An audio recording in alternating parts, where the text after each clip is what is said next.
guys, so we are now in Chiang Mai, just arrived this morning, and we've headed over to our first stop in Chiang Mai, which is the Chai Lai Orchid. This is an ethical elephant sanctuary up in northern Thailand, like right in the jungle, in the middle of a river. The elephants all roam freely here, so they're just out and about, and you can pass them while you're walking. And it's really an incredible experience, so we'd really love to share that with you. But first of all, let's just give you a little bit of a tour of the lodge that we are staying in. And it will be quick because it's not very big, but it's definitely comfortable, and we wanted to show you. So here is our little porch, and we seem to have adopted one of the pups that's here. She seems to be quite interested in staying with us and has followed us around for a little while. Then here's Natasha, say hello. And yeah, here is our view. So this is the river. A lot of the elephants come down here to bathe, especially in the morning to cool off, and in the afternoon as well. And if you then come in behind us, so we've got our really kind of like high roof here, and then you come in, and this is our accommodation for the night. So we've got a cute little bed. You've got your just little amenities corner, and then there's all our luggage. We don't really have a lot of room here to move things around, so yeah. Then we've got this lovely little elephant hatch, and the elephants, they tend to roam around here in the morning, and you can have breakfast with them. They'll come over and have some bananas and things with you. And then this is our little bathroom. So yeah, that was a quick tour, especially considering some of the other places that we've stayed in on this trip. But we hope that you enjoy this experience with us as we show you the sanctuary and the elephants.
Hey guys, so we are here now feeding one of the elephants. So he's just out roaming around, enjoying himself. We've got some bananas that he seems to be loving. So. Oh my gosh! I just put it in the mouth. So he's having a great time, getting lots of bananas. They love bananas, and so yeah.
we slept in our stunning eco lodge last night, and we didn't have any Wi-Fi, any TV.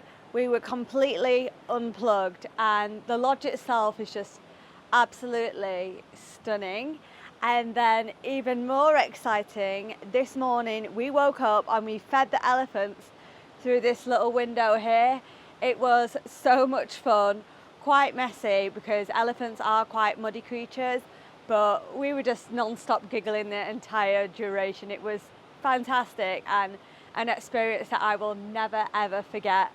Today we've actually booked an excursion, a half-day excursion with the local tribe here. We're going to go and learn about elephants, learn about how they command them in the indigenous language. We're going to go and bathe them in the river, which is just outside our lodge, and a few other bits. And I think we also get lunch as well at the end with some Thai food, which can never go amiss. So really looking forward to it, and I'm really, really glad that we came.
But yeah, we just had an absolutely fantastic morning. This place is absolutely incredible. Would definitely recommend coming here just to see elephants like more in their natural habitat, able to freely roam, and you can just experience like just a really kind of like natural moment with them. It's incredible. Unfortunately, that was the end of our trip, and we had to say goodbye to the elephants so that we could head on to the next destination of central Chiang Mai. We absolutely 100% recommend this elephant sanctuary. It was such a beautiful destination to share with the local Karen tribe, who were just so informative and really helped you understand the history of the place, where they rescue elephants from, why they built the sanctuary in the first place, and just really giving you so much information and understanding of why these sanctuaries are needed in Thailand and helping build a better future for the animals, which is so wonderful to see. And it's just surrounded by so much beauty in the jungles of Chiang Mai, and we really enjoyed it, and we hope that you get to see that with your own eyes as well. And with that, it's time to say goodbye, and we will be heading over to Chiang Mai Old Town to experience what Chiang Mai has to offer. So make sure that you like this video, make sure that you subscribe for the next one, and we can't wait to share with you everything that we did in Chiang Mai, including visiting some incredible waterfalls, checking out the local street food, and just experiencing everything that city has to offer. So thanks again, and we'll see you on the next one.